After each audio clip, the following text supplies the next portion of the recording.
Go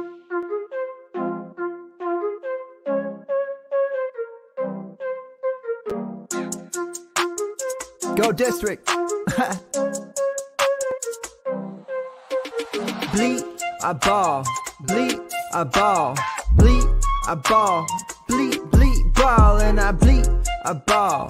Bleed, I ball. It's the Go district, y'all. I ball, cause I bleed.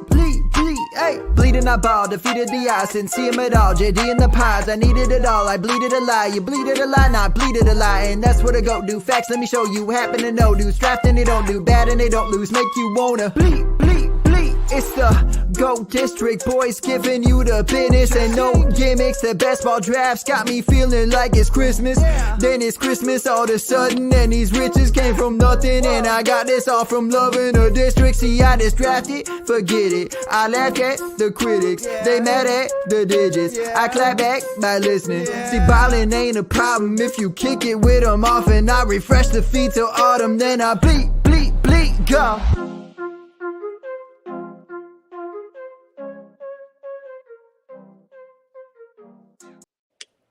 Always forget how good that is.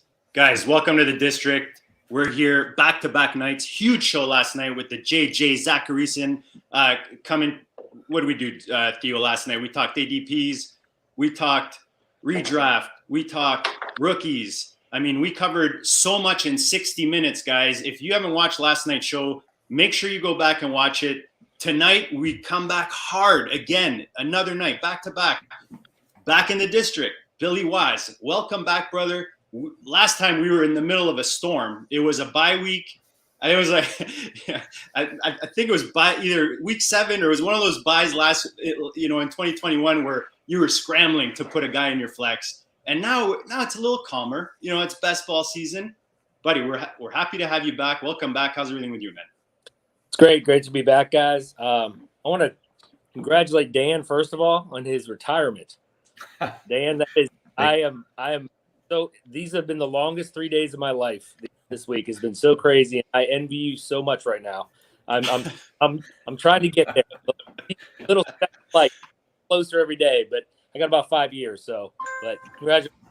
Dan gives us hope, right, Dan? Yep, that's exactly it. I mean, and really that 5 years will go by in a blink. I mean, it's crazy. I hope so. Yeah. Well, Dan's a full-time fantasy. He's a full-time professional fantasy football player now. So, I wish, man. I'm still trying to carve out time for it. I mean, you think you retire, you got nothing to do. You're just sitting around all day, and it's like, no, I've got a list of stuff I've been working on, and still kind of scrambling around trying to get it all done. I want to get things done so I can be a little bit more of a fantasy player. In another month or two. But when you start getting close to retirement, you start coming up with a list of things you need to do, want to do around the house. So it's one of those things where you want to get out there and make some of that stuff happen. I want to get into some. Yeah, we can hear you, Billy. We can hear you, buddy. Yep. Trying to get in some good routines too. So that I don't want to start retirement off with bad habits. Well, you might be on the clock right now in a specific draft with your boy Theo. So yes, that'll keep your mind on the fantasy a little bit. Oh, for sure. Yep. Guys, be a little patient. We're having a little connection issue with Billy. He's going to try to keep coming in. I know he's got some good tech support behind him. Why don't you guys tell us about this pick that you're about to make? Let's see if we can get him back here. I'm back. Sorry about that. He's back. He's back. He's better than ever. We love it. Love the sweater, by the way. That's a sweet hoodie you got on. Yeah. Appreciate the support, man. Guys, check out breedingglobal.com. Collections, Goat District. Get yourself. That's a sweet hoodie. I got the exact same one, and for sure my most comfortable. Very warm, very comfortable. It's awesome. Great for this time of year. So, look, I started putting your resume up again today, like I do before every show. And you're like the Tom Brady of fantasy right now. Like you should just bust out your rings. We should have like a picture of you with all your rings, on the thumbnail of the show, because you keep stacking them, man. You keep stacking them. Why don't you tell us some successes you had in 2021? So my biggest success in 2020, obviously, was winning the RotoWire Online Championship. my team, it was a crazy. It's one of those. I started out and I was in 33rd place. Week 15, I dropped to 216, and I moved up to 26th place going into week 17.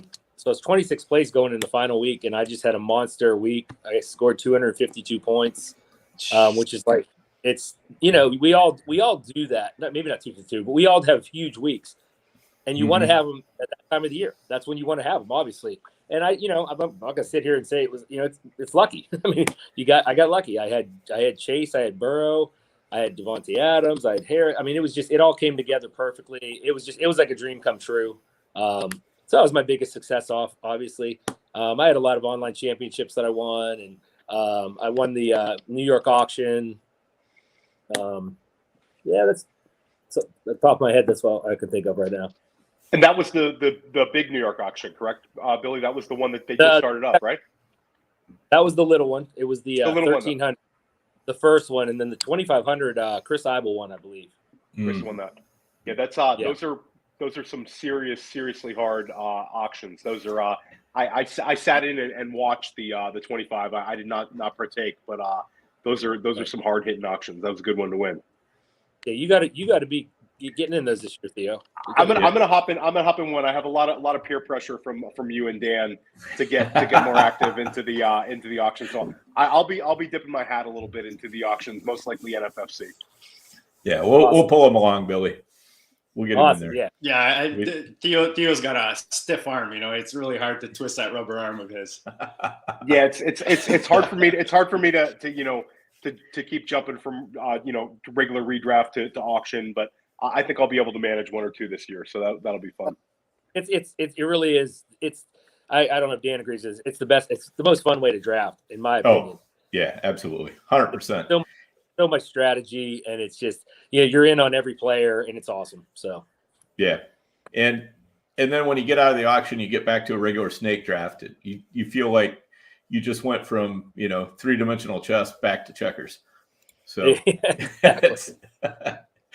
it's kind of I'm sorry. Go ahead, Dan. Oh, it's just kind of a nice, it's like you challenge yourself big time like that, and then you come back and you feel so much more relaxed. You feel like you feel like you're swatting everything out of the park when you get back to a regular draft.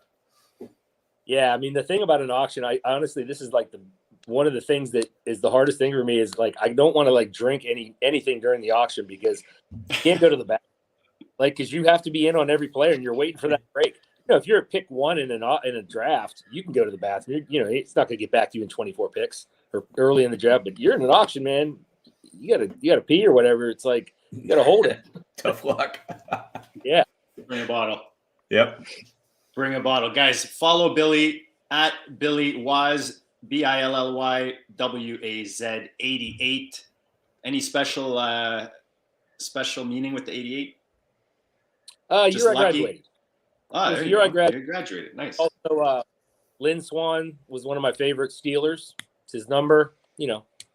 So, yeah. And Billy, are you doing the black book again this summer? Yes. What's the black book? What's the black book? The fantasy black book. Yes. Is. Nice. Yeah. When does that come out? I think I want to say it comes out in early June. Okay. Right around June. At that time, I could be wrong. It could be May, late May. I'm not sure what exactly this year. We haven't gotten any assignments yet for it, but yeah, that's the plan. Nice. That should be good too. Yeah. Nice. All right, guys. Tonight, big show. We're gonna stick to best ball. Obviously, we talk about all formats. When we do these, everything intertwines. We all know that, but it's that time of year, Billy. We probably asked you this last time you were on. But being this considered early best ball season, which I can't believe when I look at the drafts that I've done, and it's we just turned into March. But what's your favorite time to be drafting these best balls? Do you kind of go even throughout the season? Do you start slow and then build up as you get closer? What's your preference when it comes to the time of the offseason for you to draft these best balls?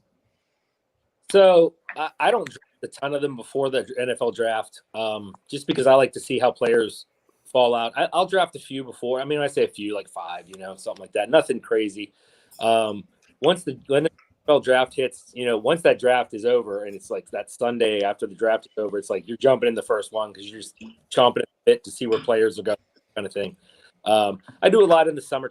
I'm a teacher and athletic director, so my summer opens up like first week of June, and what gets difficult about that is best balls are the best thing to jump into for me, because otherwise, if I'm not coming in those, I'm doing online championships. And I know, Theo, you guys know how addicting those are. You just want to keep doing them over and over and over. And then the problem is you're like, oh shit, I got 50-man teams now, and that's the main problem. At least the best balls, you don't have to worry about that. So as far as the best balls go, I do most of them probably, I'd say, in June and July. And once August hits, you start doing some other drafts, maybe some more OCs, that kind of thing. And of course, last week of August, early September, you're into the big drafts in New York and Vegas. And do you hop into any of the underdogs, Billy, or are you sticking with mostly NFFC for your best balls? I haven't jumped in any underdogs yet. I do want to do a few. This is a brutal month for me for work wise. I just got so much on my plate right now. So my spring breaks in April. Things should calm down considerably after that, and I might jump in a few again, like maybe right before the NFL draft and then after. But I haven't done any yet. Billy, if you sign up, use the code DISTRICT. Guys, use the code DISTRICT. Big news last night with our new partnership with Underdog. They got tons of best balls going right now. You can do them right on your phone. They got a sweet mobile app. Go sign up. And they've got they just launched the sophomore and rookies draft, which is always fun this time of year as we learn about these rookies.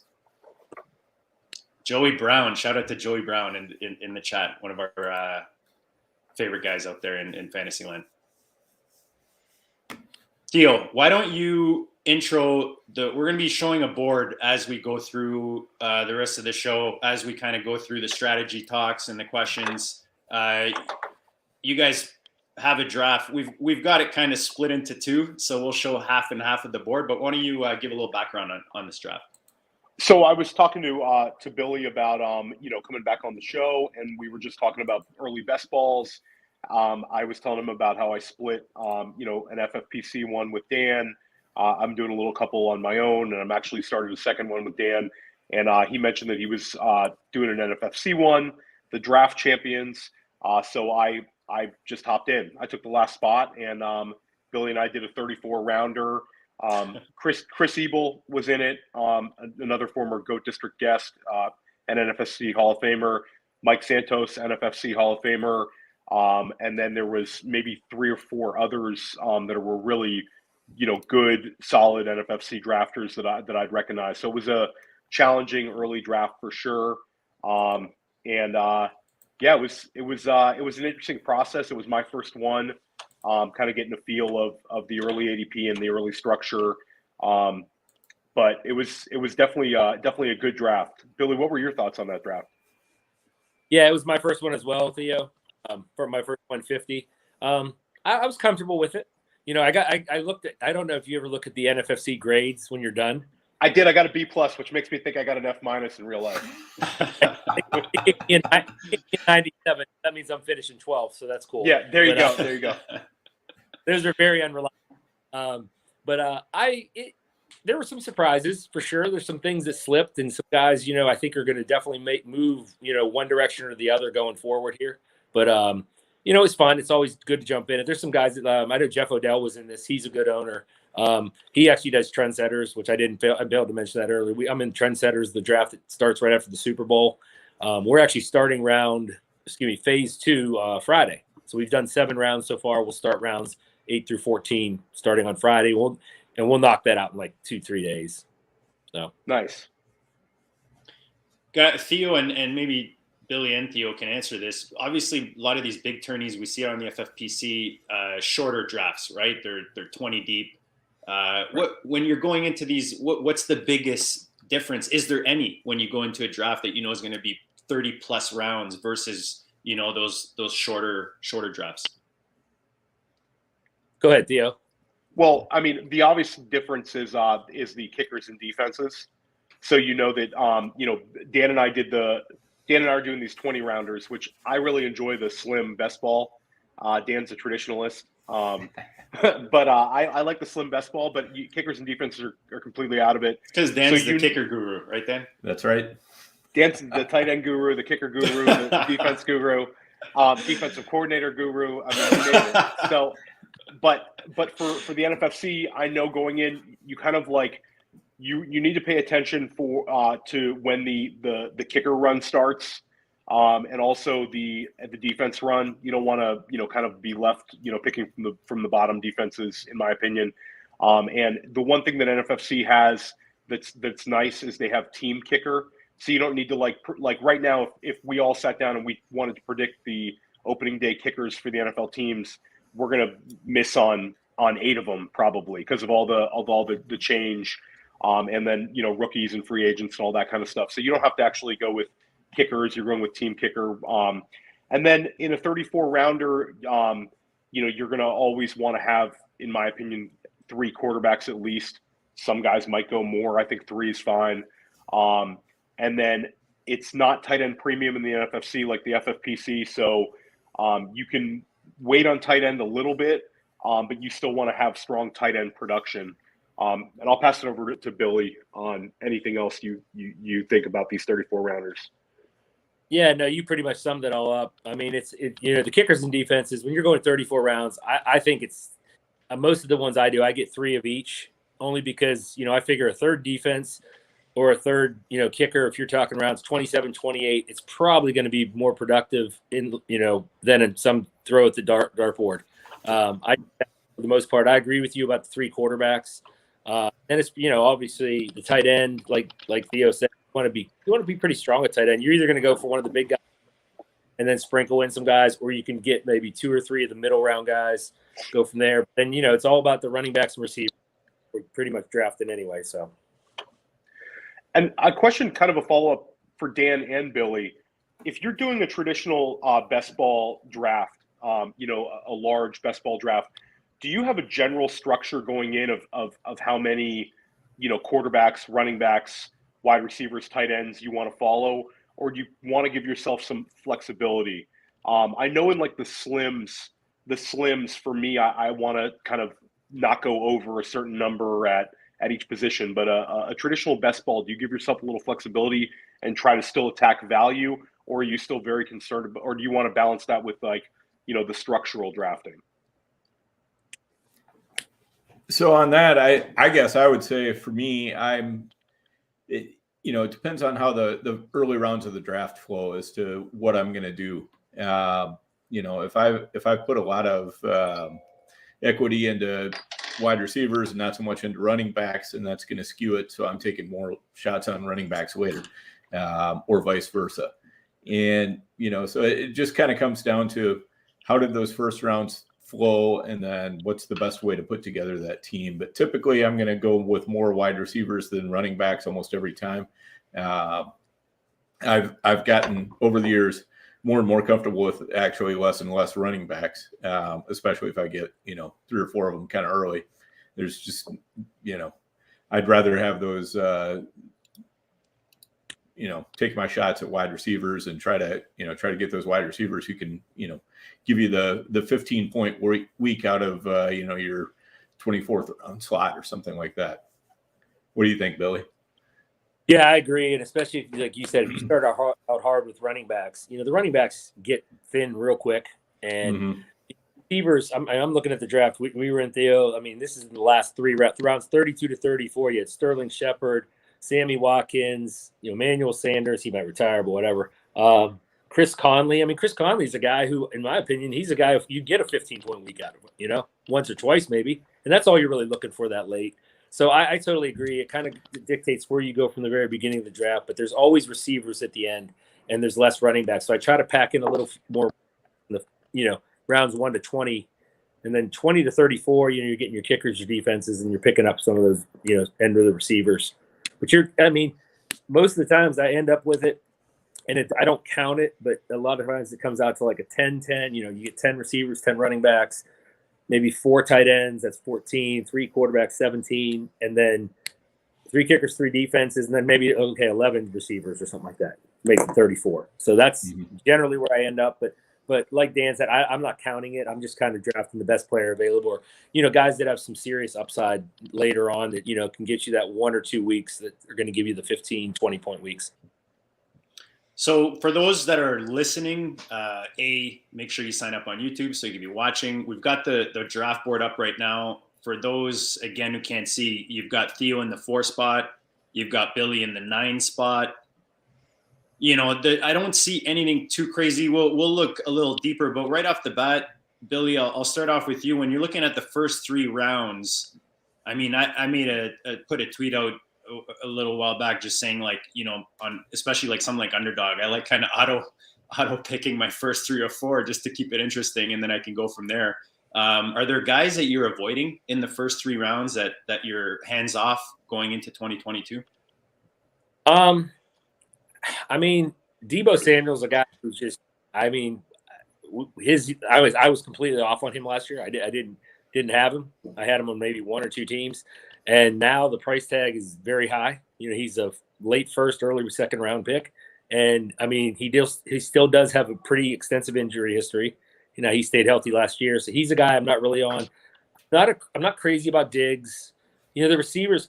The funniest thing I've noticed about these drafts that I just started was I'm okay with picks 1 to 9. I'm not crazy about the turn, and then I'm not crazy about picks like 1 to 8 in the second round, like going back down. There's nothing there that jumps out at me there. I mean, Kamara he's interesting just because of the situation. I liked Antonio Gibson a little bit more earlier, but this isn't looking good if McKissick's staying now. And Cam Akers isn't the guy I'm probably touching in that round. Honestly, and this pains me because I love the guy, CeeDee Lamb. I mean, I love CeeDee Lamb, but it just frustrates me to watch him and see what they do with him. I mean, they just don't utilize him the way they should. So he's a guy right now that I'm having a really hard time taking in the first. I would take him probably near the middle to the end of the third, maybe, but not at the beginning of the third. So those would be some of the guys that I'm avoiding right now. Yeah, I agree with the Deebo. I don't have 1 share of Deebo this year in best ball. Like he's pretty much at the end of the first now. I find when I'm doing these drafts. Theo, any guys you're avoiding in these first 3 rounds? It's hard for me to take Saquon right now. I think that there's a lot of indecision of what New York's going to do with this salary cap. I think it's a real mess. And I think they want to try to correct it as much as possible. So I do think there's a chance Saquon could be on the move. And the initial response would be, hey, that's great. Saquon could get to a much better offense, but how these things go. We're not sure where he'll end up, and we're not sure how he'll be utilized. So I do think that there's if you're drafting this early, you're already kind of you can't really be super risk averse. So he's still Saquon. He's still a very talented player, and he could make me look foolish for saying that. I think that Kamara is kind of priced correctly because there's a chance of the suspension. So I think you're paying for a discounted Kamara because of the suspension, and also the offense is, it's not going to be that great in New Orleans, but he should see a lot of volume every game he plays. I agree with Billy. I think Deebo, like if you're taking Deebo Samuel 11 overall, you're really paying for the kind of your peak in the range of outcomes. And I think that's there could have been a little bit better ways to start out the draft than Deebo at 11. You talk about Deebo like at 18, you can kind of talk yourself into that, but where he's starting to go near the 1-2 turn, that's hard to do. So I agree with Billy. I think it's a little flat at times in these first couple rounds. And I think that you'll see this ADP actually change a lot as the summer goes along. But I wouldn't say there's necessarily somebody I'm completely out on. Nobody really jumping out to me as somebody who was like such an egregious player to go in the first 3 rounds. I'll say Aaron Jones. Billy and I have talked about Aaron Jones, and maybe Billy, you can share your thoughts on him. I'm really into AJ Dillon now. I've been drafting a lot of him. I still think Aaron Jones will have a role in the passing game, but I think it could be a big step forward for AJ Dillon. So that's maybe a guy that I'm not looking to have a ton of Aaron Jones. But Billy, you kind of had conflicting ideas than I do on that. Yeah, I mean, I still think there's something to him. We talked about like the last few games he played, including the playoff game. He was he was involved in the passing game. And, that's what we like our running backs to do. We like them catching passes. Touchdowns are kind of, sporadic. I do like Aaron Jones much more in the best ball, just because he is prone to those really, 30. He can, I think he had 40 some this year against Detroit. I mean, he can pop at times. So that's the one thing I do like. I'm not ready to give up on him yet. The problem is if Rodgers would leave, I mean, it's looking like he might stay, but if he would leave, it might be all bets off for both those guys, depending on what they're going to have back there at center, quarterback. So. Yeah, like I think Dylan's role potentially I think Rodgers will be back, but I think if Rodgers is gone, I think you could see them lean a little bit more on Dylan, and try to be a little bit more of a ball control offense and kind of gravitate towards he's not Derrick Henry, but Derrick Henry light, kind of see what LaFleur had in Tennessee. What are your thoughts, Dan, on this first 3 rounds? Is there any guys you're kind of avoiding at this point? Yeah, so just a couple things, just to remind our listeners, if you're watching on the YouTube, this is NFFC, so that means it's a 3rd round reversal. So every round after the first 2 rounds, you got to look at opposite of what you would normally look at. So that Jalen Waddle was the first pick in the 3rd round, Aaron Jones was the last pick, and then Josh Jacobs first pick in the 4th round, Travis Etienne last pick in the 4th round. So everything's backwards after you get through the first 2 rounds. From what you might be normally seeing. But, just a couple thoughts on that. You're not going to see me take a quarterback in the first 3 rounds. Josh Allen's great, Patrick Mahomes great, but I'd much rather get, Kyler Murray a couple rounds later, Justin Herbert, Joe Burrow, Lamar Jackson, Dak Prescott, any of those guys.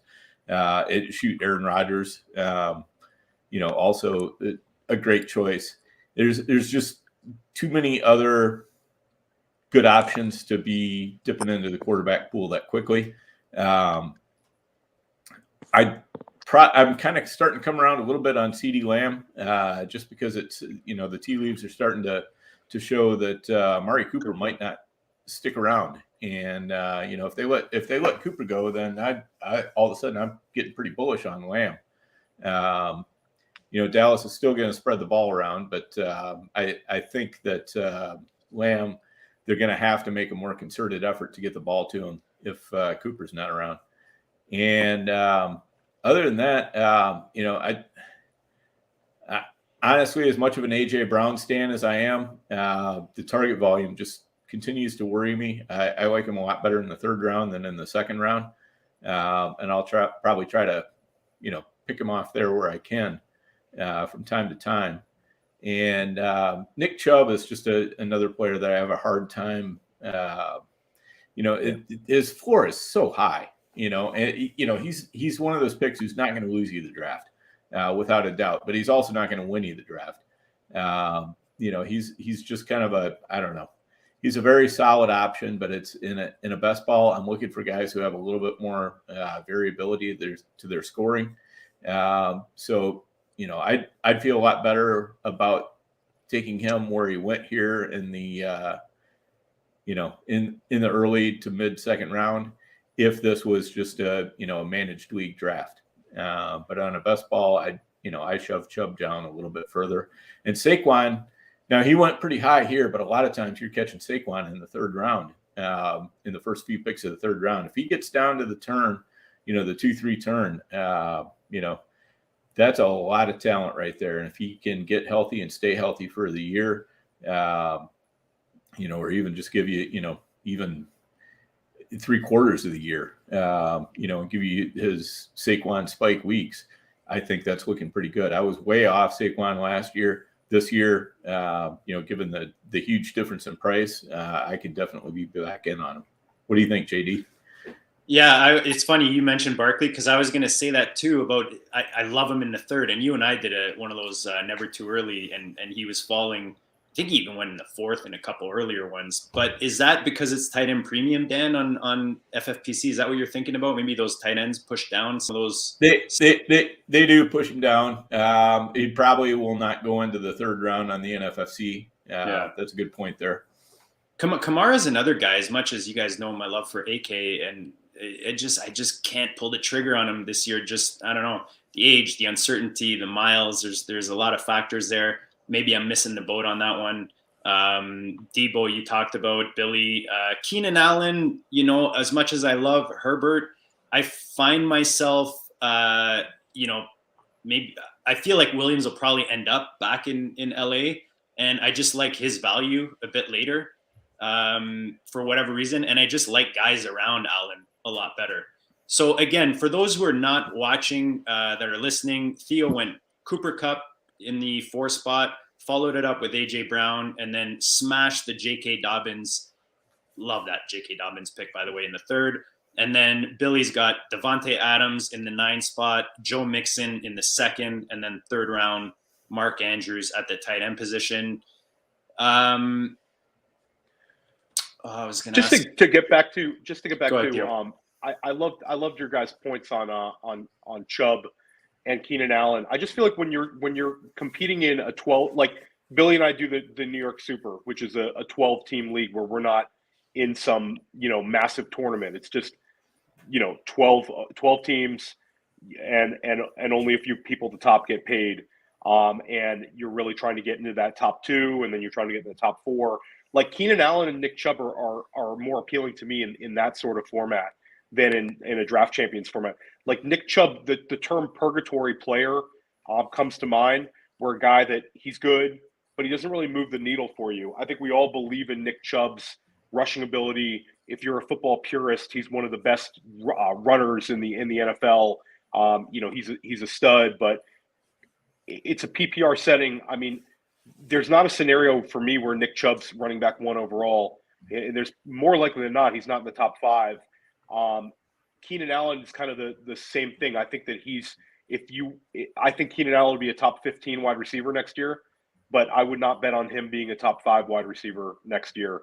And I think that those kind of guys, they're just a little bit more appealing to me when it's a closed league. And then one more Chubb stat that kind of blew my mind that I saw recently was Leonard Fournette has outscored Nick Chubb in 3 out of the past 4 seasons in PPR scoring. So like what are we doing here? It's not a talent competition. We're not at the NFL Combine right now. We're all taking Nick Chubb. If we're doing measurables and all that, but when it comes to production, I think that you're drafting him at his peak right here. So sorry to interrupt you on that, but I had to go on a little Nick Chubb tangent. No, great segue, man. Great segue. We're going to touch on these rookies. Guys, smash the like, smash the subscribe. You guys know what we're about. We want to help you guys win, whether it's best ball, redraft, dynasty. Billy last night was JJ Zacharyson. You guys go back and you'll see the hits just keep coming. Stick with us this summer. Subscribe all off season. Summer. It's like the middle of winter here. It's freezing all kinds. I'm talking summer already. Thinking about my Portugal trip in July. So guys, it's that time of year, right? Everybody wants to talk rookies. Billy, how do you feel about this rookie class, and how does it affect your drafting right now when you're talking about best ball? How do you incorporate them, if at all? I don't really, like I was saying earlier, I don't draft a ton of them in these drafts. Obviously you don't know where they're going to be at. And I'm old enough to remember Deuce McAllister when he got drafted by the Saints, and they had Ricky Williams at the time. It's like, Deuce McAllister was, I remember this guy watching him in college, like he's a stud, he's going to be awesome. And then he didn't get any playing. So when you take him in a draft like this, if you take him in the 3rd, 4th round, you just lost your pick, basically lost the pick day. And I know that's rare. I understand that. But this draft, as far as the talent goes, there's not the big names, like we had last year in the draft at all. We had the Najee Harris. We knew he was going to be good with the volume in Pittsburgh. And, you had the receivers and everything else. Yeah, Chase and whatever. So this draft, I don't reach for the rookies. I don't think I'm going to take any of them really before the 10th round in these drafts so far until the draft. After the NFL draft, everything changes. But yeah, so I don't really focus too much on them right now. Yeah, I'm kind of in the same ballpark as Billy. I'm not afraid to grab some of those rookie receivers, in the 7th, 8th, 9th round range, something like that. if you're talking about Drake London or Treylon Burks or Garrett Wilson, those are guys I can mix in there. You just don't want to get too crazy on rookies. I mean, Twitter's all a buzz about the rookies, so it's really easy to just, kind of get too hyped up on them. The running backs this year, I'm definitely with Billy. I don't see that any of them are necessarily going to go out there and just smash like Najee Harris did last year. And in a case like that, I'm going to let somebody else take those guys, Breece Hall or, Kenneth Walker or whoever. I'm going to let them take those guys in those, rounds 4, 5, 6, wherever they're going. And I'm going to focus instead, if I'm going to get some rookie running backs, I'm going to take them in like the late teens, early 20s, and just try to take some calculated shots, because generally you can find 1 or 2 running backs going late in the draft, rookies that just are not catching everybody's imagination the way the, top 2, 3, 4 that Twitter is talking about every single day. So I'd rather focus on those lesser known guys.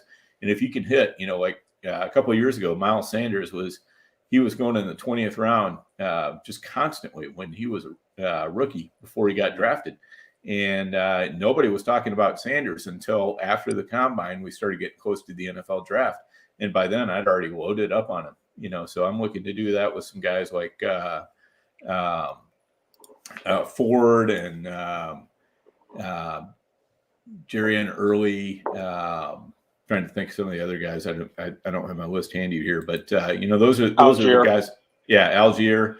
I'm looking for guys like that quite a bit later instead, as opposed to the top guys. I know, Dan. One quick rule of thumb that you taught me many moons ago was the 10-round rule, that you don't like to do it in the single digits with rookies prior to the draft. You prefer to wait till maybe the draft capital that you're investing in those double digits, and that's something I try to stick to. But like Theo, I get a little excited with these rookies, right, Theo? A little Treylon Burke, a little here and there. Spiller. I'm actually like I'll agree with Billy and Dan, especially when it comes to running backs. I think that we can just look even last year. Early best balls, I really liked Jamar Jefferson, and it's not like I was drafting him too high, but I wasted a lot of picks with a guy who didn't do anything. He had, ended up with a day 3 guy, a late day 3 guy. I believe he was a 6th rounder. Was he a 7th rounder or a 6th rounder, Dan? Jamar Jefferson. I think he was a 7th. I think he was a 7th. Okay, so one of the 7th rounder, and he was a guy that checked off a lot of boxes. He had a huge college production. I thought he would end up in a nice landing spot. It just didn't happen. So it's kind of a wasted pick. And I think even if we look at this draft, I do think Breece Hall and Spiller are pretty safe, because I think they're going to get that draft capital. But if you start even going right past them, like Kyron Williams, I like him a lot. We had John Lobb on. John Lobb really, really likes him, but he's small, and he might not end up being drafted on day 2, and you might end up getting caught kind of holding the bag on a guy who is not gonna get that opportunity necessarily. So I do want to dive into the wide receivers, though. I think that if you look at the last few years, the most underrated asset in fantasy football has been the rookie wide receiver. Their ADPs they're almost always smashing their ADPs. I mean, even the guys that go highly have been beating their ADPs. So I don't mind taking some risks on these guys, especially when you get into like round 8. Round 9, I don't need to wait into the double-digit rounds. I don't mind taking some risks on those guys. And we love Nick Chubb. Who are some of your faves, Theo? Who are some of your faves? Name a couple of these rookie receivers that you like. I mean, I'll say that I really like Wilson. I think he seems super safe. Everything I watch with Wilson is the kind of guy that I don't think is going to bust. I think he's going to step in and have a role. Burks is just fantastic looking. I think that he's gonna have some absolute smash weeks. He might even be a better in best ball type guy right now, because I think that no matter where he goes, he could absolutely dominate. All you need to do is watch Treylon Burks against Alabama. It was unbelievable what he did against Alabama. The guy just looks incredible out there. And then I like Chris Olave. I think he's going to have pretty high draft capital. I just drafted him in the NTE over at FFPC, and I think I got him in like the 9th or 10th round. I felt very comfortable doing that. But I think even if you're in the double-digit rounds, I think diving in on some of these like the Wan'Dale Robinsons and those kind of guys that are going Robinson. late. Yeah, Jahan Dotson from Penn State, I've taken late a few times. Like Sky Moore. So, like, I don't like Sky Moore as much. I mean, but Sky Moore, like, I could be totally wrong. Sky Moore might be, go ahead of Dotson and that draft capital matters and all that. But, like, I don't mind taking shots on these guys in best ball, especially where I think that Fantasy Mojo put out a really, really good tweet about this, showing that the win rates of people who took rookies early pre-NFL draft in best ball versus post-NFL draft in best ball. I mean, even if you look at, like, we can go to the top of the draft class. Najee Harris in early best ball drafts versus Najee Harris when he landed in Pittsburgh, which was the ideal spot. But still, there were so many guys last year that if you took late, Andrew Schellenberg, GOAT District member, he had the revelation. I believe that was, which draft was that? He took Jalen Waddle and Elijah Moore before the draft and ended up doing really well in a couple of leagues doing that. So I don't mind diving in on these rookie wide receivers and diving in pretty hard. I think that the positives maybe kind of outweigh the negatives, because if they're drafted day 2, more likely than not they have a role, and there's a chance that their role could be much larger than we're expecting. Even if they join a crowded wide receiver room, a lot of times the talent just wins out in the NFL. These guys are coming in ready to compete and ready to produce. Yeah. All right, guys. Oh, sorry, Dan. Go ahead. Oh, I think that's just a good point that Theo just made. You're trying to get guys who you think are going to be drafted in the 1st or 2nd round, and especially those that are falling further down the draft board. As far as the wide receivers go, as far as the running back, you're just trying to nail anybody you can find. Who's going on day 2, so round 2 or 3. I don't think there's going to be any day 1 running backs this year. So, you're just looking for those guys who have a good chance to make it into day 2. And those are the ones you want to focus on right now. And then, the day 3 guys, whoever they end up being, they're the ones who I'm more interested in, just kind of waiting and seeing where they go. But again, once you get into the late rounds, like 20 plus, anything goes for the running backs. All right, let's give a quick before we get back to the draft board, start talking sleepers, tight ends, get a little deeper into the nitty gritty here. Let's remind the peeps, guys, the never too early, myffpc.com, $25K grand prize, $125 buy-in, tight end premium, $133,000 in prize money. They've got live drafts, slow drafts. Guys, go check it out. You got to get into this tournament if you're into best ball. Super fun to draft, 20 rounds. And then you've got the big one, the main event. Time to sign up, guys. $1 million grand prize. I could see Billy just salivating over this $1 million. He's like, I'm going to add to my Brady rings, But guys, check it out. They got an early bird special available till May 31st. And then, of course, you've got the best balls. The slims are 20 rounds starting at $5. And then they go 28 deep. They've got literally any kind of draft you want to do. myffpc.com. If you're not already on the site, guys, tag at GOAT District and we'll hook you up with a sign-up bonus. Let's get back to the draft board, guys. Do you want to stick in those first? What do we have? 3 in the first 8 rounds, or do you want me to go to that second part, Theo? I wanted to point out one thing in the first rounds, and maybe get Billy to talk about this, because I was in the DMs with Billy during this draft a little bit. And one thing I really liked what he did, I waited on quarterback, and Billy ended up going with Kyler Murray and Aaron Rodgers back-to-back rounds early. But and I'll be interested to hear Dan's thoughts on this as well. But in like a 34-rounder, I feel like when Billy used the 2 early draft picks on quarterbacks, it kind of allowed him to just attack the other positions and not worry about – you're almost able to punt – QB3 almost completely with that build, whereas I did a gross quarterback build where it was I had Ryan Tannehill, Mac Jones, and Zach Wilson. I had a little bit of I had a little bit of correlation with the Tannehill pick because I used the AJ Brown one early, so I didn't hate it as much. But maybe Billy could talk about that, and then we get Dan's thoughts on that. Do you prefer your builds, Billy, basically when you go quarterback early, or do you like kind of piecing it together like I did? How do you feel comfortable in this sort of setting? I like getting one of the top guys for sure. When I say top guys, I'm looking at like the top 8 to 10. I like to get one of those guys.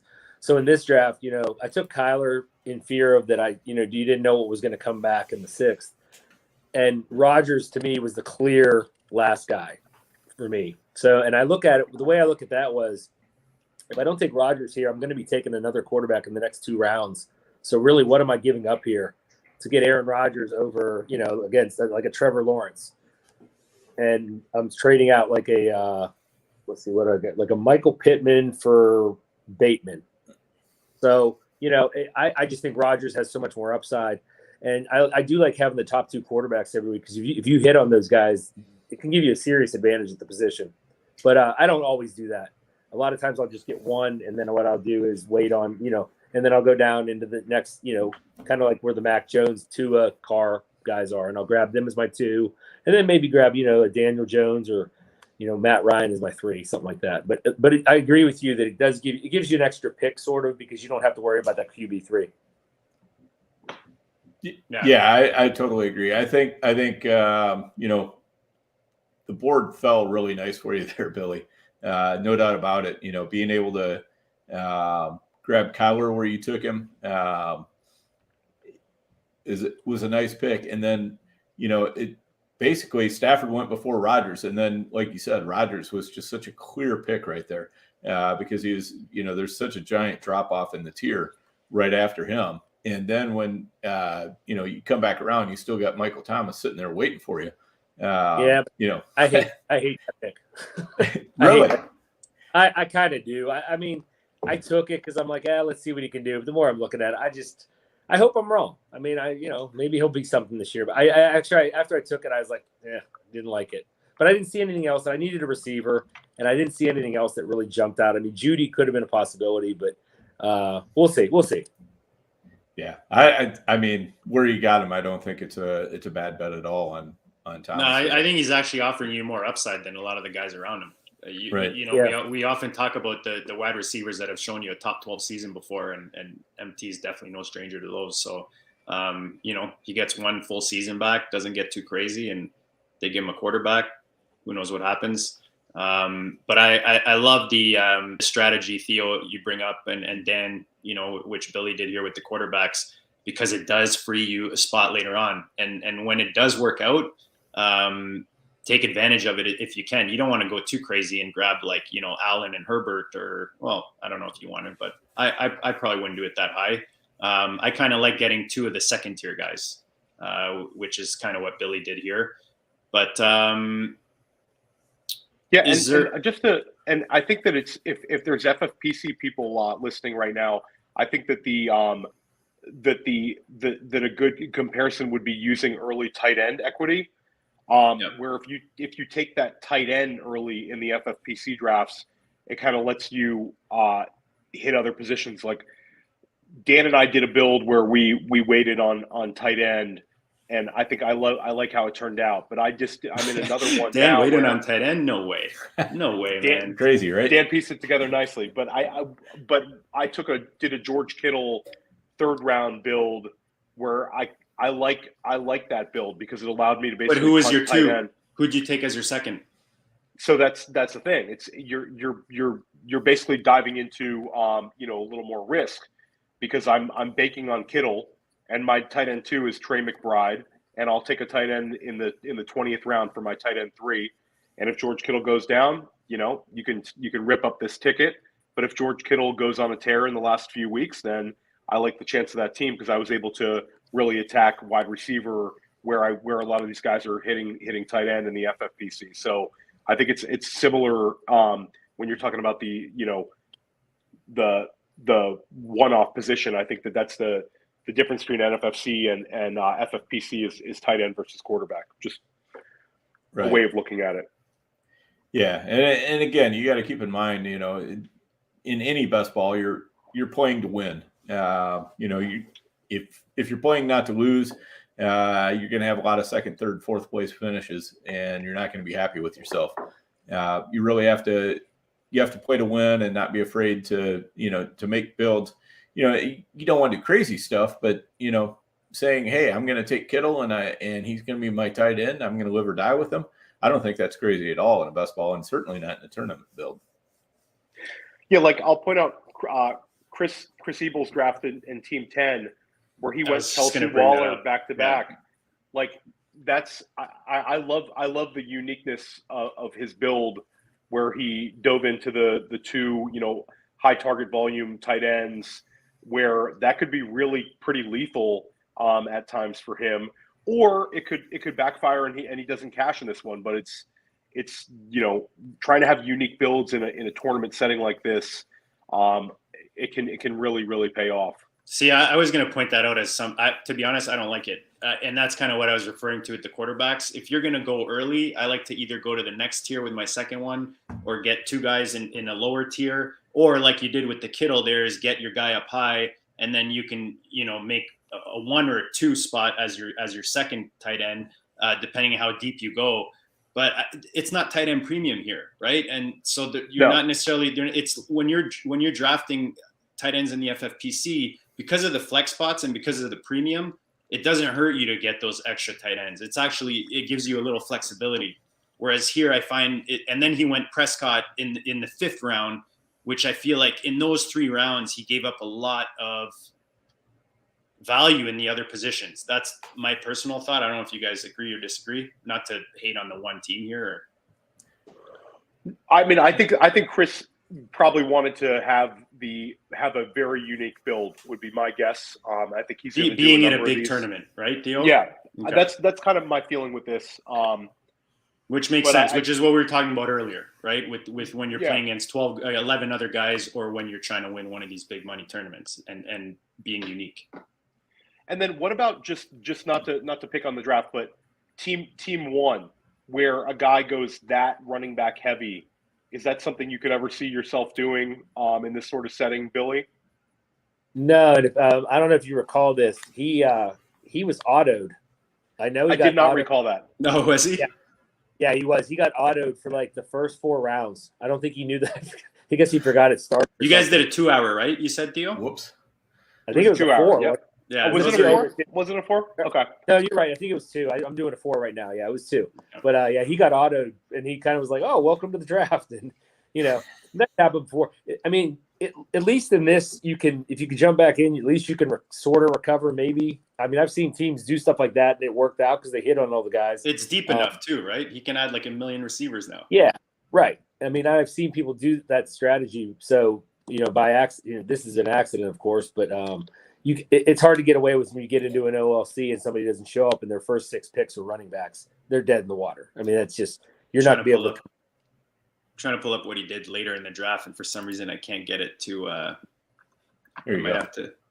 I can. You have it? You have it, Dan? Yeah. All right, let me get this out. Technically challenged, always good times. So, guys. There we go. All right, there you go. Dan's got it up. Perfect. Here, let me switch. Yeah. There. So, what I guess what bothers me about Team 1 is he got autoed. He kept going. He went running back times 4 to start with, and but then all of a sudden he's back with 3 more running backs. And this is through like 9 rounds or something like that. I believe it is. He's got 6 running backs. In the FFPC, when you've got 2 flex positions, you can do a build like that. In the NFFC, when the most you can start is 3 running backs, and you have to start 3 wide receivers, I just don't like his chances. Well, if you're going to stack right off the beginning like that from the 1 spot with your running backs, and Wheeler pointed it out, he should have stopped at 4 RBs. That's when you want to go super delicate at that position and be really top heavy and maybe just have 4 or 5 guys. I know this is a deeper draft, but just in general, That's usually what you want to do. Maybe it's 6 when you're doing the 30 some rounds. But that's where I think, like you said, Dan, is that he kept going with the running backs instead of adding, depth at those other positions where he wasn't as strong. Right. We And talk especially about with the best ball, because he, even if you say, well, I like the value at running back here better. I just don't like the wide receivers that have fallen to me at this point. At this point, it's best ball. You just got to get in there and you got to take some swings at wide receiver because you're going to have to start 3 of them every week. So, you just can't sit there and say, well, I'm going to smash at running back and kill everybody at running back. That's only 2, maybe 3 of your starting positions right there. And you've still got 7 more to worry about. Billy certainly ran pure with the Bateman, Robinson, Kirk back picks. I really like those right there. Yeah. And then Jarvis a few picks later than that. Yeah. I love the Jarvis pick there. And he's got, is that Rashad White there? You got a little Rashad White action? Is that what I see there? James White. Oh, that's James White. That's James White. What's James White's story? Is he back in New England this year? No, right? He's a free agent, I think. Free agent? Okay. Yeah. Yeah. I mean, I think he'll come back because I don't think I don't know. Maybe I'm wrong. We'll see what happens. It's around 16, 15 or something. It's pretty late. So take a shot. Allen Robinson's the one who, I don't think we've seen a guy who was not injured go from where he was 2 years ago to last year like that, just fall off the face of the earth. No. So I'm willing to take another, if he's going to stay like the 10th round or whatever that is, I got him. I'm going to be a buyer because I'll take a crack at he gets situation straight and he returns, doesn't have to return to what he was 2-3 years ago. But if he gives you 75% of that, would be well worth the pick. Mm-hmm. Absolutely. I mean, it's crazy. Right now you got just to get off subject a little bit, Michael Thomas, we talked about him, Allen Robinson and Calvin Ridley. Calvin Ridley, Robinson, and Thomas are like, everything's up in the air. A year ago, we're drafting the hell out of these guys. Maybe not so much Michael Thomas. There were still some reservations, but like Robinson and Ridley and Thomas, it's like the next few weeks you could see those guys just rock it up. If there's a big trade for Michael Thomas, we had Matt Kelly on, and he had mentioned New England making a big move for Thomas, somebody where he's going to be used as a clear alpha, get him out of New Orleans. And New Orleans says they want him back now. It's just like you could see him really shoot up. But Robinson, I completely agree with Billy. It's like I refuse to believe it's like the end of Allen Robinson. I think we'll see him bounce back. I don't know how high the bounce back will be, but I think that there's a good chance that where Billy drafted him here, come August, he's going to be going a lot higher. Dan, what's Landry's deal? He's not for sure back next year, right? In Cleveland, isn't he free agent? Right, he's free. Well, he's under contract, but there's no way that he's going to go without being restructured or released. I mean, it's going to be one of the two. I think it's probably a little bit more likely he gets released than restructured, just based on what he ought to be able to earn from another team. I just don't see him agreeing with what Cleveland's going to want to try to push on him salary-wise. So I think he's probably likely to go somewhere else. And if he does, I like his chances of picking a good spot. And he's the kind of guy who can settle in with a new quarterback pretty quickly. He's a hard worker. And that's and a slot guy, and those guys tend to settle in pretty fast when they get into a new situation. So I love the pick there. I think that's a lot of talent that's available pretty late, and Billy's just swooped in and grabbed him. If anybody deserves to get paid, it's Jarvis Landry. He went off on Cleveland on Twitter about how hard he's worked, and the guy never missed games, and you could just it's a shame if they don't pay him, but I like that pick as well. I think Billy really did well with those wide receivers and those rounds right there. Billy, I want to ask you, Cooper Kupp and Deebo Samuel, nice surprises last year, underdrafted, some might say. Do you see someone yet this offseason that could maybe give us flashes of what these guys did in 2021? I mean, just going off the draft, we were just looking at. I think Joe Mixon's a little undervalued right now. I could see. I think he's a first-round pick still. Mm-hmm. I mean, I personally would take him over Javonte Williams. I mean, we don't know what's going to happen with Javonte Williams. Like, what if Melvin Gordon returns? Just what if? I mean, then Javonte is the third rounder probably. Maybe second, late second, early third. He's one who I think is just slightly undervalued right now. I like T. Higgins in the third a lot. I like that even in the middle rounds. I think he's going to bounce back nicely. I mean, not that he would bounce back. Just glance at the draft here. What I wrote down. And I didn't get him in this draft. I did get him in the one I just did. I love Rondale Moore. Dan, you could put it back, Dan, if you want, just so Okay. you can see it. Yeah, Sorry. I love Rondale Moore this year. I think he's going to be Nice. some very solid games last year, and I think he's definitely going to be a bigger part. And I think Hopkins is one of those guys. He's going to be very hard for me to take. In the fourth, even the late third, early fourth, which sounds ridiculous for DeAndre Hopkins, but I don't know. He seems like his time's come. I like Allen Robinson, like I said, where he's going right now. The guy that's interesting to me, if Mike Williams moves, is Josh Palmer. Because if Josh Palmer gets an opportunity, I think he goes up, and he's in round. What is he in round like 6, 7? 8? He's like around 11 or 12 here. I think he rockets up to like the 7th, 8th round. I think he could be where Mike Williams was last year. Not that he'll give that production necessarily, but I do like his talent and what he did last year at the end of the year. Good old Canadian boy, Josh Palmer. Yep, for sure. I think that's a great question, JD.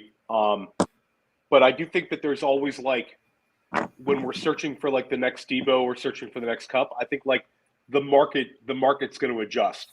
When it comes to wide receivers, Sure. I think people are going to be a little more aggressive on wide receivers. Like Debo won people leagues in the 7th and 8th round in some leagues. I think that people are going to be a little bit more not letting these kind of guys go past the end of the 6th round.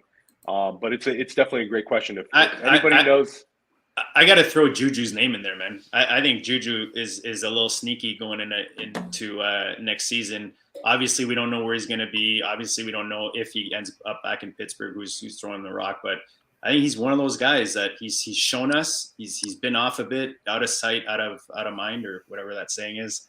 I think Juju is one of these guys that you could find at value right now where they're going. What round did he go? I see him on the board, but I can't tell what round that is. Let's see. He's right there with Rondale Moore. Yeah, he's round 10. Okay. Round 10. 10. So that's round 10. And A-Rob.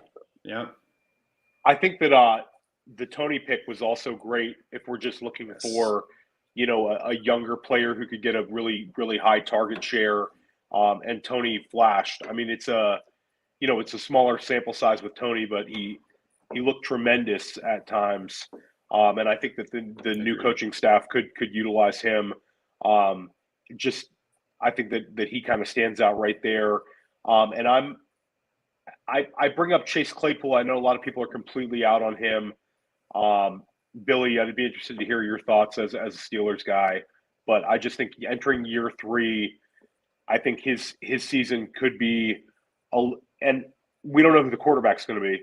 But, if they get a guy in there like, Jameis Winston, I think you could see Claypool move up a little bit. He's got some attitude issues and all that. And I think Deontay Johnson is an absolute stud. But I think Claypool could have, at least high touchdown upside. And I think he could bounce back to closer to his rookie year levels. And he's kind of going at a discount. What's your thoughts on Claypool, Billy? I like where he's going in these drafts, round 8. I think that's fair. He definitely has talent. There's no question about it. And it is going to come down to the quarterback. I have nightmares of Mason Rudolph being under center, like they were saying. I literally do. Can't happen, man. That can't. It just Cannot happen. You can't even entertain. I don't even understand how they could even come out and say, "Oh, he might be our guy." Don't even say that. Just I don't see Tomlin doing it. Get somebody off the street, seriously, because Mason Rudolph is horrendous. But yeah, I guess the theory is Ben. Obviously, Ben is gone, and Ben's arm was, obviously shot by the end of the year. anything they bring in should be better, a little more downfield passing, that kind of thing. I mean, a lot of people think it's going to hurt Deontay Johnson. I think it's just going to give him a chance to run some deeper routes. And he is a stud because he can pretty much do it all, and they target him a lot. But Claypool's the big play guy. There's no question about it. And I like round 8's fine. I wasn't a fan of him last year in round 6. And he really didn't do much last year. But if he's going in round 8, he's got my attention there. Could Deontay Johnson be this year's Cooper Kupp? Just, thinking out loud of JD's question, like I'm looking at it. I have a couple of boards open, but in this never too early FFPC draft I'm in right now, Deontay Johnson is going in the middle of the 4th round. Like, in his range of outcomes, Deontay Johnson could be wide receiver 3 overall, and you're drafting him as a wide receiver 2 right now. He's not even being drafted as a wide receiver 1, despite really showing it for 2 straight seasons. What are your guys' thoughts on Deontay and your expectations for him this year? I mean, I think last year when I was at the in Vegas for the Super Auction, Jared Danielson, who passed away, we were talking, and he told me I took Deontay Johnson in the draft. He and I were bidding on him, and he had a bet on him to lead the league in targets last year. And Kupp obviously took that, but Deontay, I could see Deontay Johnson in the right situation being the league leader in targets. It wouldn't shock me, just based on what his game is like. So yeah, I mean, it's a possibility. He's a little uptick in touchdowns. A little more yards per catch. Again, you get a better quarterback with a little bigger arm. He could get in there and do something. So I think he's very fair in the 3rd round. I think it's a solid pick. I don't think it's going to hurt you by any stretch. And definitely in the 4th, I like it a lot. I actually took him in Trendsetters in the 4th, which is, that's a 14-team round draft. And I'm in the. You stole that one, Billy. Yeah, I did. He was sitting there, and I really didn't. I was sitting there, and I'm like, I can't pass this. So So it was great. He's fair. And no, he's also one of those guys, when you're drafting this time of year, you want to get guys that you hope their value they're going to move up these boards, as we get closer to the season. So like you said, Theo, you hear Jameis Winston or anyone is going to Pittsburgh at this point. I look at guys, in this FFPC that I'm in, and you got guys like DeAndre Hopkins, Keenan Allen ahead of him. I could see him creeping in closer to the DK Metcalfs and the CeeDee Lambs, if we do get more positive news out of Pittsburgh. If you look at the guys going around, even like DJ Moore after him, I'd prefer Deontay over all those guys. Can I say Michael Thomas could be Cooper Kupp? No, that's a very good there one. You He's go. been there before, right? For this draft, I'd love that, Dan. That'd be fantastic. See, there you go. Now Billy likes his pick again. Hey, if he's Cooper Kupp, I'm feeling real good about this draft. Then. Kevin Wheeler saying he likes DJ Moore to be that guy this year. Oh, I love DJ Moore more than anything. There was nobody bigger on DJ Moore 2 years ago than me. I was taking him, like jumping him in drafts, and it was just like. And the killer part of that year, if you remember, was Robbie Anderson came in, and Robbie Anderson was always the deep guy for the Jets. Yep. And I'm like, oh, great, because he's Moore's going to run the underneath stuff, and they got Bridgewater. It's perfect. And like they reversed roles. Robinson was getting all the short stuff, and they're running DJ Moore deep, and I'm like, oh, gosh. So I love DJ Moore, but yeah, and I think it's a good pick there again in the 4th round, something like that. He there is a gap. He's the last guy for sure, in my opinion, before it, and then it falls off. I actually think the one guy I think is undervalued is also is Tyler Lockett a little bit. I wanted to ask you about Tyler Lockett. Nice. Yeah. DK Metcalf going in, in the 3rd, and you got Lockett going in the 5th. I mean, I just don't see the disparity that big. I mean, everybody loves DK Metcalf because you look at his size and you're like, oh my gosh, he's a physical freak. He can do it all. But Tyler Lockett's just awesome. He just gets open. Russ knows where he is all the time. The thing I love about Tyler Lockett, he's a little guy, but when they get inside the 10 and Russell Wilson breaks the pocket, that's the guy he's looking for. Always. Yep. Tyler Lockett can always sneak off and duck off a route, and he knows where he's going. So I think Tyler Lockett's a good pick in the 5th round as well. Love it. Yeah, I took him actually in this one in the 5th, and I also took him in the NTE that I'm in right now in the 5th. So I've been banging that drum. When I see him in the 5th round, I always kind of like him as a value. And I think that there's also a I don't necessarily think it's going to happen, but I think that there's rumors out there that DK Metcalf could get traded, which I think would be absolutely insane. But I don't give Seattle that much credit as an organization. I think that there's a possibility it could happen, and if that does happen, Tyler Lockett got the big extension last summer, and I think you could see his targets go up, and he could have an absolute smash season as their alpha wide receiver one. With, who knows who they would bring in to be wide receiver 2 in that situation. I really hope it doesn't happen because I have DK Metcalf in Dynasty. I'd like to see him continue to, progress with Seattle, but it's crazy the reports are even out there. Right. Yeah. And getting Lockett where you got him too was really nice because, Elijah Moore, Devonta Smith, you're just hoping those guys can turn into Tyler Lockett. Whereas you've got Tyler Lockett, who's already Tyler Lockett. Yeah, that's a great point. He's got that age, Dan. He's got that age that, people he's not sexy anymore. Yeah, I know. That age apex, man. So before we get to the last segment here as we analyze this draft and we'll touch on any other points you guys want to touch on this draft. Maybe we'll read out your teams and maybe we'll talk some guys that maybe are overdrafted a bit, some that maybe we haven't touched upon. But yesterday we announced a pretty big new partnership with our friends over at Underdog. Guys, just another platform you can play on. It's going to complement your FFPC game, your NFFC game. Like I said, awesome mobile app that you can play on your phone. Use the code DISTRICT to sign up, and you will get a sign-up bonus up to $100. They'll match whatever you deposit. They'll match up to $100. Guys, you could play $1, you could play $1, $5. They've got the big board just finished, but they're supposedly coming out with a new one. From what the rumors are saying, it's a $10 buy-in. It's a huge tournament they had on that just ended, but now they run it back with the rookies and sophomore, which I believe they introduced that last year. And it's for the Dino Degens. You're literally building a draft with rookies and sophomore players, $100K in prizes and $10 entry. So guys, use the code, go check it out. And if you spread your wings a bit more than I do, maybe you're into baseball, they do have other sports on there to check out. And guys, as we go through this season, we're gonna be doing some live drafts on Underdog, and we'll get more into the app and we'll give you some more details on all the goodness they offer. So go check it out. Use the code DISTRICT. Guys, let's get back to the draft board. Dan, if you want to bring it back up, is there anything we haven't, before I read off the teams or one of us reads off the team, is there anything we haven't touched on that maybe stood out to you in this draft, Billy, or something that you found out of the norm, or maybe that you took note of that might help you the rest of the season or off season? Not really. There's a couple guys. I'm just right now, and it could change.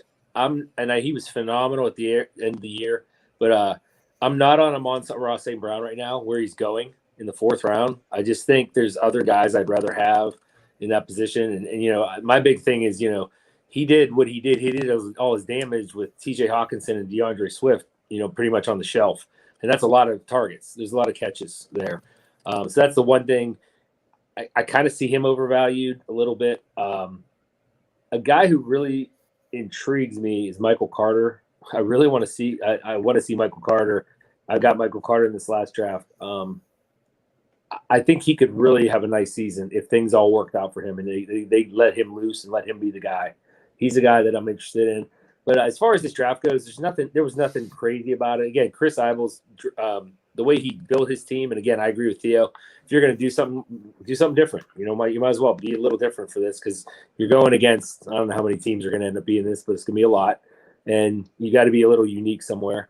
But there were no crazy other builds except Team 1, of course, with getting autoed with the 4 running backs. Nothing that was crazy, and so I didn't see anything. I think these early running backs, the rookie running backs, I'm not interested in Breece Hall or Isaiah Spiller and those guys. Kenneth Walker maybe in that round, but those two are just going a little too early for me, and there's still a lot of value and good players on the board, so I wouldn't be taking them. Love the Michael Carter. Go ahead, Theo. I just want to get Billy's opinion on just a couple guys at this point. Zeke, where are you at on Zeke right now? Seeing Zeke go in the 5th round. Are you I had a in or hard out time on Zeke on that price? I had a hard time passing him there, but again, I was worried about what I was concerned about is if I pass on Murray and Stafford and Rodgers, then I'm looking at then I'm going back down and I'm going to be in the Wilson, Hurts, Cousins zone. And I didn't want to do that. Then you're going to be building your quarterbacks Theo style. Oh my gosh, Yeah. This is going to be a tough one. It's going to be a tough one. I have had many drafts where I've been Theo style. I've been worse than that actually. So I get it, Theo. You did what you had to do, and you see how it works out. Well, if there's one of those guys pops, you're great. But I can't remember what I was listening to. It might have been The Athletic. I think it was their podcast. And somebody out, I can't remember who said this. They said, when the cheese turns bad, it doesn't turn good again. And not that I think Zeke is bad yet, but Tony Pollard is Tony. I mean, you just watch them run, and it's night and day right now. Like Zeke's kind of like laboring, and he's still a good back. And Dallas has a good line and all, but Tony Pollard just so much more explosive than him to me. So the fifth round is kind of rough for those running backs. What we're on the board. I mean, I'm not Elijah Mitchell, kind of off of him a little bit.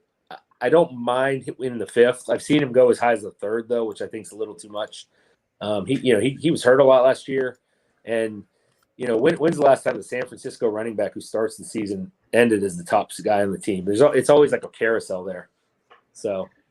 Yeah, it's definitely a shady round. And I had one other guy who was very successful for people this season, helped people win leagues. Where are you at on Hunter Renfrow right now and his valuation? Do you think he's appropriately priced, or would he be a guy you're worried about a little bit in this range? No, I think he's appropriately priced. I like him. I mean, I definitely like Ridley and Lockett more, just because I think they have a lot more upside. I would take Renfrow over Marquise Brown all day long, personally. And Godwin's going to be tricky. We got to see how he responds with his ACL. And where he ends up too is a big factor. But no, I think Renfrow's priced where he should be. I think he's. I know the buzz is that Josh McDaniels is there. Like, oh, he's going to be Edelman. He's going to be Welker. Well, let's be fair. Derek Carr isn't exactly Tom Brady either. So I don't know about that, but they obviously targeted him. And again, though, when Darren Waller back, some of those targets are going to go away, I think. But he definitely a guy that people like. I mean, he was another guy I just didn't have on my teams last year, and gosh, he was such a nice piece to have for some of these teams. Yeah, and you got to think Josh McDaniels is going to, he's going to recognize where his talented pieces are and then figure out how to best use them. And right. I'm not horribly concerned that Waller and Renfrow are going to be stealing from each other. I think there's plenty of room for both of them in that offense. Yeah. Well, can I ask? I just want to ask Theo a question about Terry McLaurin. Where you took Terry McLaurin? I guess you like him quite a bit. So, I'm bullish on McLaurin having a kind of a year like we expected him to have this year, and I think that he's a guy I believe in the talent. I think that it's in the range of outcomes where he has a very good year. I think he's had a lot of inconsistent quarterback play in his career, as we all know, but I still believe in it. I've seen him, have big games, and I think that there's like where I took him here. I don't hate it. I prefer taking him to Amon-Ra St. Brown, DeAndre Hopkins, Mike Evans. I would probably prefer DJ Moore to McLaurin, but I prefer him to Godwin. I prefer him to Ridley, and I was trying to build up my wide receiver core here. So I think he's appropriately priced right now. But I mean, last season was very disappointing. But I do believe in the talent, and I think right here is fine for him. Okay, I was just curious. He's an interesting player. A lot of people. I mean, I had him on a bunch of teams last year, and he was definitely a disappointment. But I agree with you. The quarterback play definitely hurt him for sure. That's going to be everything. I mean, guys like McLaurin and DJ Moore right now, we're speculating that they're going to somehow come up with better quarterback play than what they had last year. Yeah. One other guy I'll throw on the table that I'm liking these days, value-wise, especially if you start receiver, other positions early, is Singletary in the 6th. Yeah. Just I love when you look at his numbers, what he did in that second half towards the last quarter, last third of the season. To me, that's huge because you think with all the success they've had and that he showed that he was able to ride that position in that offense, you got to like what he did going into next season. Even if they bring someone new, I don't see that just kind of, being washed away. So I think he's nice value in the 6th there. What do you think, Billy? Definitely. I like him a lot there. I think that's a great pick. Again, I get where Theo's at on AJ Dillon. I like that. Spiller, I'm not crazy about. We know what Kareem Hunt still is a decent value in the 7th because we know what he can do. And I love the Clyde Edwards-Helaire pick in the 7th by Theo. I think that's a great. I think there's just no, if it doesn't work, okay. But, they drafted this guy in the 1st round a couple years ago. And I mean, he's got to get his shot at some point. And he's got to stay healthy, and they got to get him involved. And, the big thing about him is he was such a great receiver at LSU, and they just don't use him. I don't get it. They just dumped off to him. Get him, run field routes. Do it like Aaron Jones where you're running him out and let Mahomes hit him. So I love the Clyde Edwards-Helaire pick too. He's as cheap as he's been. It's funny. I saw him get traded for a straight up 2nd round pick in an FFPC Dynasty League, which is just crazy. So you call selling low. Yeah, I think some people are completely out on him. So it's I'm willing to take shots on him. I don't want to be, if I'm doing a bunch of these drafts, I don't want 30%, Clyde Edwards-Helaire, but I think taking shots on him in this range is good. I'm big on AJ Dillon. I'm digging my heels in on that one, but Edwards-Helaire, I think that he's a great 7th round type target because I think the range of outcomes, they're talking up Jerick McKinnon right now, but if it's only CEH and McKinnon, then I like the chances of CEH paying off with some decent size weeks, especially in a best ball format. All right, guys, we're at $120. As we say every time we get on this this machine, we could go all night. I mean, we could start pulling other draft boards out. We could all get together and start a draft. I didn't even ask Billy about a tight ends yet, JD. No, go ahead. No. Well, I did have one question. Is there? So we have a pretty clear top 4, and then Waller's right around that. So it's a pretty clear top 5. Yeah. Is there a next tight end that you're into, right now when you start up like the TJ Hawkinson, Dallas Goedert tier, you could take that as deep as you want, throw Freiermuth, maybe Jasecki, a bunch of those guys. Is there a tight end that stands out to you, right now as one you're looking at, or he could be a value right now in best balls, however you want to take that question? I like Hawkinson. I do like him. And I think he will be the number, he'll be like the 6th guy off the board. I think, the one guy, and, we got to wait, but I mean, we saw what Dalton Schultz did last year. I mean, he could be phenomenal on that offense. They just get rid of Jarwin, just let him do his thing. Dak loves him. Ertz is solid. Goddard, I mean, the whole thing with Goddard, he's tied to Hurts. I mean, they got to get, and it's the same with Devonta Smith. If Devonta Smith had like Justin Herbert as his quarterback, he'd be going in the 3rd round. Easy. 2nd, 3rd round. He's phenomenal talent. Knox is more of a touchdown guy, but, it's a phenomenal offense. They're going to move the ball. I love Pat Freiermuth. I think he's going to be great. I didn't realize, and I always go back and look at some things. I didn't realize that Mike Gesicki only had 2 touchdowns last year. 2. Yeah. I mean, yeah, he definitely had bad touchdown luck. I mean, Gesicki is like, he's got the Billy, you got a message. Shout out to Chris Evil. There you go. Hey, what's up, Chris? Nice. Yeah, I'm on my phone right now. I can't even. I'm serious, something smart ass. But as you're on the clock, I just took the Chiefs starting RB in the 22nd round. Enjoyed the show, champ. I'm getting just crushed for the CEH pick in the chat. Shout out Wayne Ellis. Shout out Chris Evil. I drafted of course, Chris is lying in wait on this show. Just watching us tear apart the draft. And, big time. I was bad. I was on the clock for way too long today. It was one of those deals. I coached track. I was at track practice, and it's a 4-hour draft. If they don't hit me at the right time, I'm out for 2-3 hours. So and it's So I got to do not apologize on March. What is it? March 2nd in a 4-hour draft. Come on, man. They can wait. Come on. I'm in with a lot of guys here, and they're all, it's constantly, let's go. I'm like, guys, relax. Oh, yeah. But yeah, I'm the same way. I get that way too. All right. Let's try that. Yeah. Okay. I'm good. So getting back to Gesicki, he's like top 5 in targets over the past 2 years. He just needs some touchdowns. That's it. Right. Where do you want to see him? I don't mind seeing him in Miami, to be honest. I think it's a good fit right now for him. Yeah. You think that's most likely, Theo?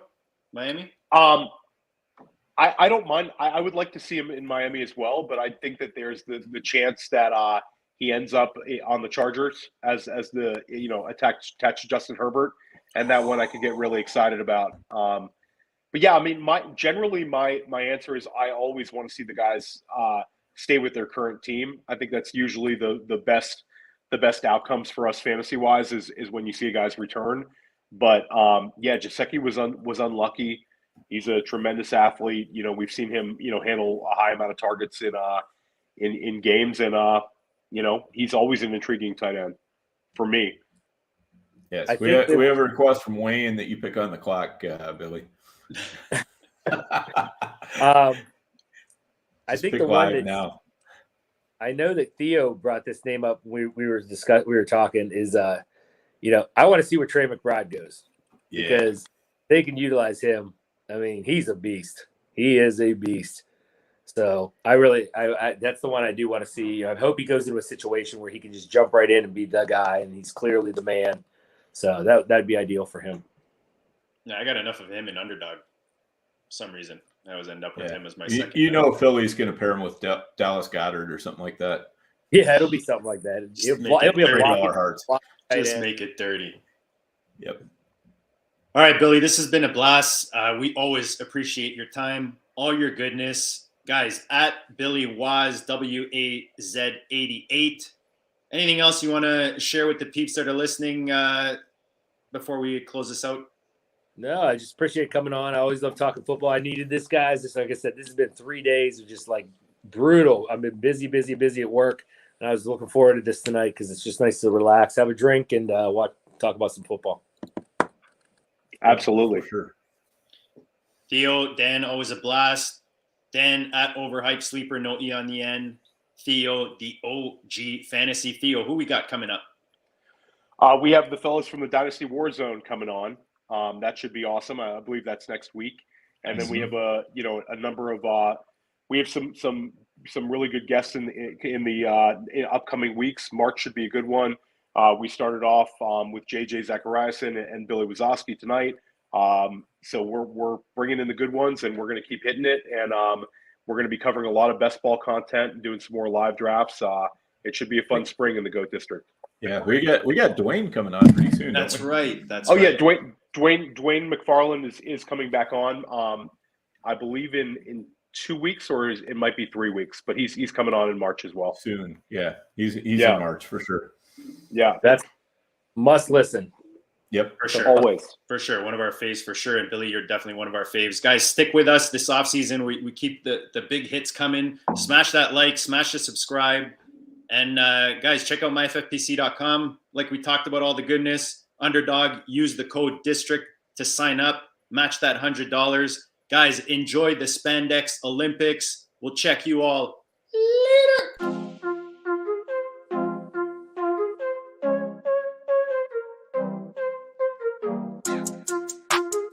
Go District. Bleed, I ball. Bleed, I ball. Bleed, I ball. Bleed, ball. And I bleed, I ball. Bleed, I ball. It's the Go District, y'all. I ball, cause I bleed. Hey, bleeding, I ball. Defeated the odds, didn't see him at all. JD in the pods, I needed it all. I bleeded a lie. You bleeded a lie, not bleeded a lie. And that's what I go do. Facts, let me show you. Happen to know dudes. Drafting, they don't do bad and they don't lose. Make you wanna bleed. It's the GOAT District, boys giving you the business and no gimmicks. The best ball drafts got me feeling like it's Christmas. Then it's Christmas all of a sudden, and these riches came from nothing. And I got this all from loving the district. See, I just drafted, forget it. I laugh at the critics, they mad at the digits. I clap back by listening. See, BALLiN ain't a problem if you kick it with them off. And I refresh the feed till autumn, then I bleep, bleep, bleep, go.